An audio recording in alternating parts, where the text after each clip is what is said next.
यह कहानी प्यार की है, लेकिन उस प्यार की जो रोज सामने होकर भी कभी पूरा सामने नहीं आया।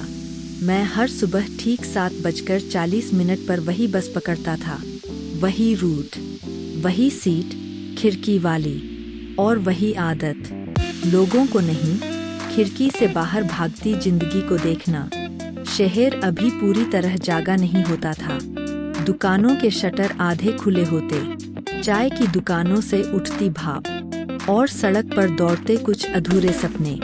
उसी बस में मैंने उसे पहली बार देखा, वो लड़की जो बाकी यात्रियों जैसी नहीं थी, न मोबाइल पर ज़्यादा व्यस्त, न किसी से बात करती, बस चुपचाप बैठी रहती, दोनों हाथों में एक पुरानी सी डायरी पकड़े। वो रोज नहीं आती थी, और शायद यही बात मुझे उसे नोटिस करने पर मजबूर कर गई। पहले दिन वो पीछे बैठी थी, दूसरे दिन सामने, तीसरे दिन नहीं आई, और मुझे तब समझ आया मैं किसी अनजाने का इंतजार कर रहा था। चौथे दिन जब वो फिर आई तो मैं बिना देखे ही जान गया, क्योंकि उस दिन बस में अजीब सी शांति थी। वो मेरे पास वाली सीट पर बैठी, हम दोनों के बीच सिर्फ एक खाली जगह थी, पर लगता था जैसे दो जिंदगियां अटकी हों वहाँ। बस चली, मैंने खिड़की से बाहर देखा, वो अपनी डायरी में कुछ लिख रही थी। अचानक बस झटका खा गई, उसकी डायरी नीचे गिर गई। मैंने उठा कर दी। पहली बार हमारी आंखें मिली। उसकी आंखों में ना शर्म थी, ना हड़बड़ाहट, बस थोड़ा सा दर्द और बहुत सारा सुकून। धन्यवाद, उसने धीमी आवाज में कहा, बस इतना ही। उस दिन हमने ज्यादा बात नहीं की, लेकिन उतरते समय उसने मुस्कुरा कर देखा, और मैं पूरा दिन वही मुस्कान अपने साथ लेकर घूमता रहा।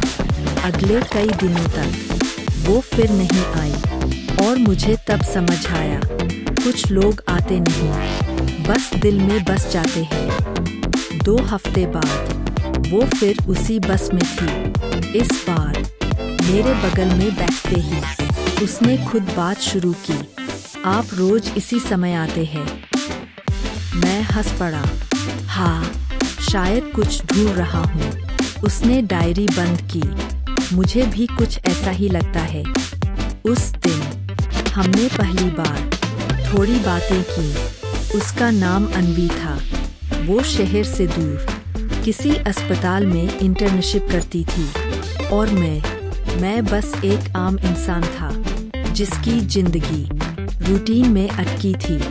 बस अब रोज वो आने लगी, और अब बस सिर्फ सफर नहीं थी, हमारी छोटी सी दुनिया बन गई थी। कभी मेरी बातें, कभी उसकी चुप्पी, कभी मेरी हंसी, कभी उसकी आंखें, लेकिन कुछ अधूरा सा था। वो हमेशा किसी बात पर रुक जाती थी, जैसे कुछ कहना चाहती हो पर कह नहीं पाती। एक दिन बस खाली थी, सिर्फ हम दोनों। मैंने हिम्मत की, अनवी, अगर एक दिन तुम आना बंद कर दोगी तो। वो खिड़की से बाहर देखने लगी, तो तुम मुझे भूल जाओगे? उसने कहा, नहीं। मेरी आवाज खुद नहीं रुकी। कुछ लोग भूलने के लिए नहीं होते। उसकी आंखें भर आईं। उस दिन उसने पहली बार अपनी डायरी मुझे दी, अगर कभी मैं ना आऊं तो इसे पढ़ लेना। अगले दिन वो नहीं आई, उसके बाद भी नहीं, और उसके बाद भी नहीं। 1 हफ्ते बाद मैंने वो डायरी खोली। पहले पन्ने पर लिखा था, मैं रोज उसी बस में इसलिए आती थी क्योंकि वहाँ एक इंसान था जो बिना सवाल किए मेरे दर्द को जगह देता था। डायरी के आखिरी पन्ने पर लिखा था, अगर तुम यह पढ़ रहे हो तो शायद मैं चली गई हूँ, लेकिन जान लो, कुछ सफ़र मंजिल तक नहीं जाते, फिर भी जिंदगी बदल जाते हैं। आज भी मैं वही बस पकड़ता हूँ, वही समय, वही सीट। वो नहीं आती, पर अब खिड़की से बाहर देखता हूँ तो जिंदगी पहले जैसी नहीं लगती, क्योंकि कभी कभी थोड़ा सा प्यार पूरी उम्र के लिए काफ़ी होता है।